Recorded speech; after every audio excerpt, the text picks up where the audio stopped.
Hello दोस्तों, हमारे channel में आपका स्वागत है। आज हम हिंदी के इम्पोर्टेंट सवालों के बारे में बताएंगे जो बार बार एग्जाम में पूछे जाते हैं। ठीक ना, आप लोग ध्यान दे के सुनिएगा।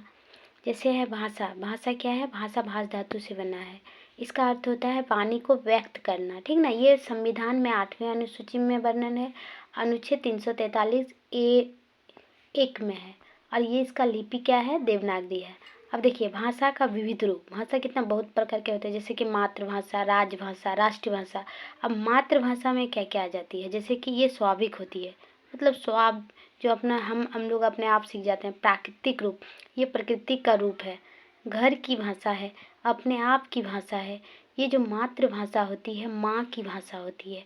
जो हम लोग जहाँ पे जन्म होते हैं, जो माँ से हम लोग सुन के सीखते हैं, वो मातृभाषा होती है।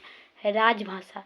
राजभाषा वह भाषा होती है जो राज का कार्यकाल चलता है। ठीक ना, हमारे देश का राज्य भाषा अभी है हिंदी। ये 343(1) में वर्णन किया है।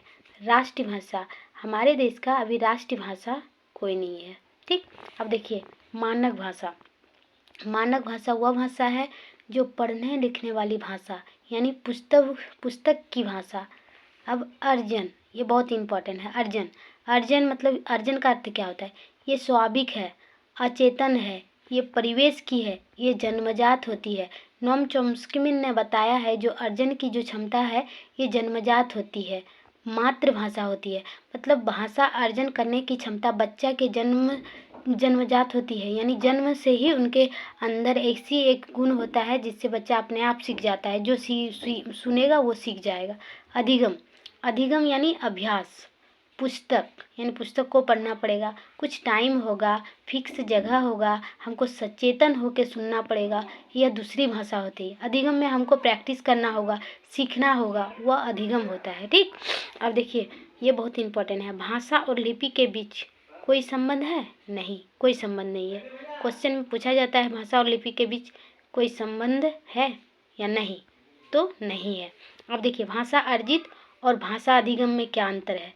भाषा अर्जित और भाषा अधिगम में अंतर है भाषा का उपलब्ध परिवेश, यानी उसका क्या परिवेश है भाषा का। ठीक, भाषा सीखने सिखाने में सबसे अधिक महत्वपूर्ण सामाजिक अंतक्रिया, मतलब कोई भी भाषा को हमको सीखना है या सिखाना है तो उसके लिए ज़्यादा इम्पॉर्टेंट होता है सामाजिक अंतक्रिया। हम लोग मतलब आपस में जो बातचीत होता है ना, उसके माध्यम से हम लोग ज़्यादा सीख सकते हैं। ठीक ना, अब दूसरी भाषा के बारे में वाइगोस्की क्या बोलता है? वाइगोस्की रूस के थे। अब तो जानते हैं सीडीपीओ में जेडपीडी के बारे में इन्होंने चर्चा किया है।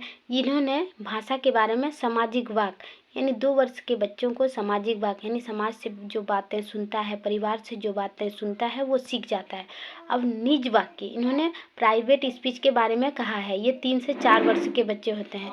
निज वाक्य में निज वाक्य देख लिए। अंत वाक्य, अंत वाक्य साइलेंट इनर स्पीच, ये वो अपने आप मतलब कुछ अंदर से ही सोचता है। ठीक ना, जेडपीडी में हम लोग जानते हैं, जेडपीडी मतलब होता है मान लीजिए सीटेट में 90 में पास है। ठीक ना, लेकिन 90 में मान लीजिए अच्छा है, पासिंग है, लेकिन हमको लाना है 120 प्लस। ठीक ना, तो 120 प्लस के लिए हमको कुछ उसके लिए तो प्रैक्टिस करना पड़ेगा, नोट्स लेना पड़ेगा, रिविजन करना पड़ेगा। ठीक ना, तो जो हमको सहायता मिलता है वो जेडपीडी होता है, संयुक्त दूरस्थ विकास होता है। ठीक ना, अब देखिए इंपॉर्टेंट है सामाजिक अंतक्रिया किसने कहा था? वाइगोस्की ने कहा था। अहम केंद्रित वाक्य पियाजे ने, अनुकरण स्किनर ने, जन्मजात चॉम्स्की ने, सामाजिक संस्कृति वाइगोस्की ने, व्यवहारवाद स्किनर ने, भाषा अर्जन चॉम्स्की ने।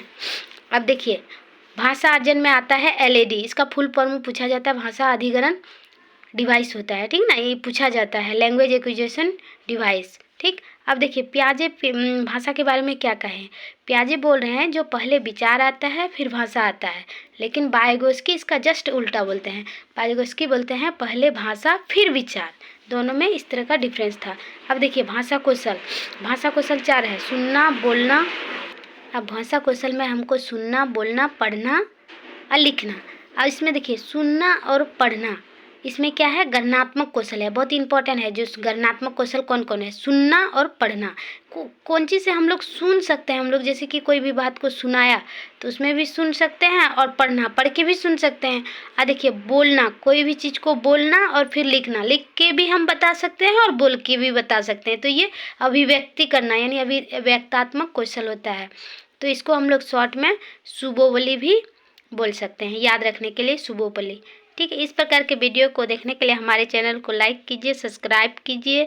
इस वो ध्यान से पढ़िएगा, इसमें सारा एग्जाम में बार बार पूछे जाते हैं। आप लोग इसको पढ़ लीजिए तो आराम से हिंदी में पास कर लीजिएगा। Thank you.